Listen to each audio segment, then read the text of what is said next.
Captain New Weare, U.S. Army. I am Vietnamese-American. My parents immigrated to America right before I was born, and I was born in Chicago, Illinois.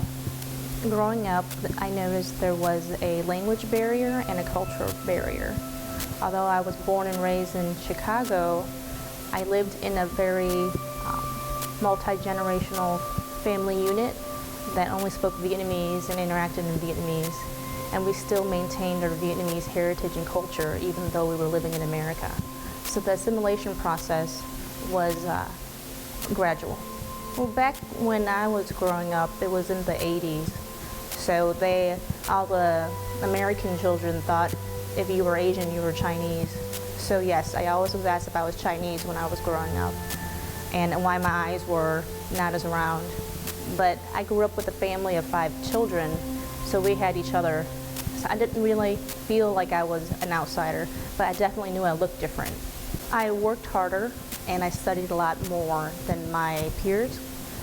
English was my second language, but gradually it became my primary language. I still speak fluent Vietnamese at home and I still retain it.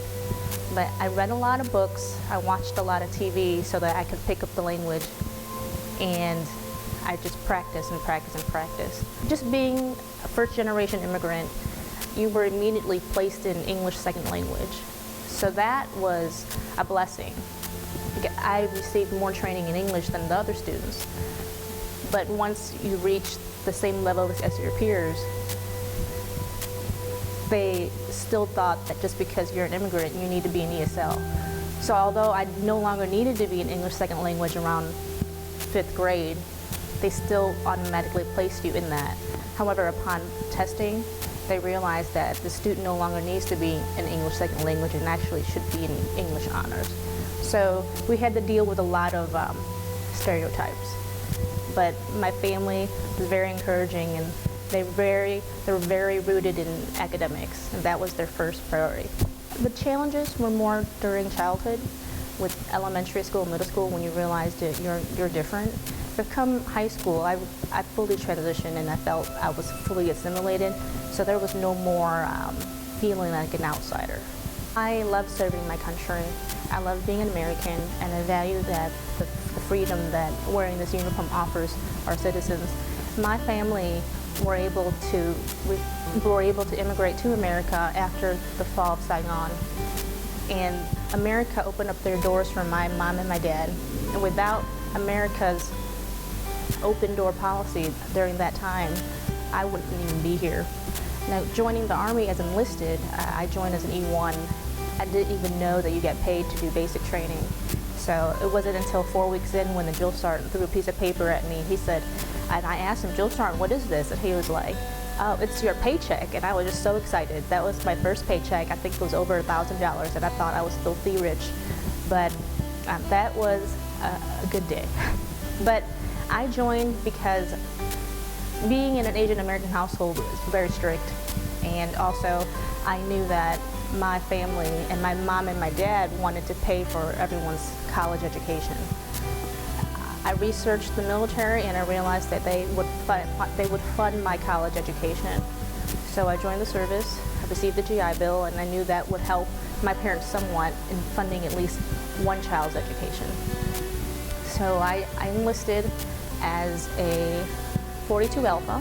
Then I joined the National Guard unit, and next door was a military intelligence unit, and they recruited me because they knew I spoke Vietnamese. So then I reclassed and became a counterintelligence agent, and then that's when I deployed to Iraq as a counterintelligence agent with 10th Mountain.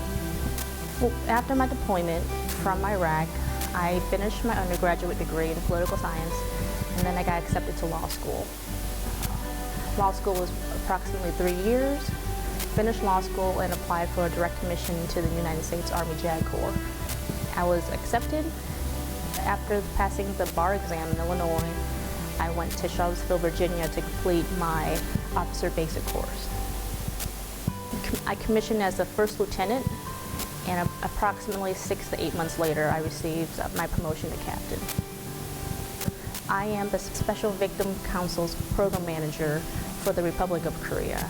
I currently oversee 10 Special Victims Counsel in Korea, and we specifically represent and advocate for victims of sexual assault. Prior to that assignment, I worked as a child defense counsel in Fort Bliss, Texas. For about 2 years, I've represented soldiers who were accused of misconduct and represented them in courts martial. Prior to that, I was stationed at Fort Sam Houston, where I worked in administrative law, helping staff officers and the Army South Command do the legal review. I find it very ironic because this is the first time for Asian American Month where I'm actually living in Asia. So for the first time in my life, I've actually felt like the majority. So I find it kind of a blessing where I can go around town and not be looked at twice or not be told that I'm different. The Army is very diverse.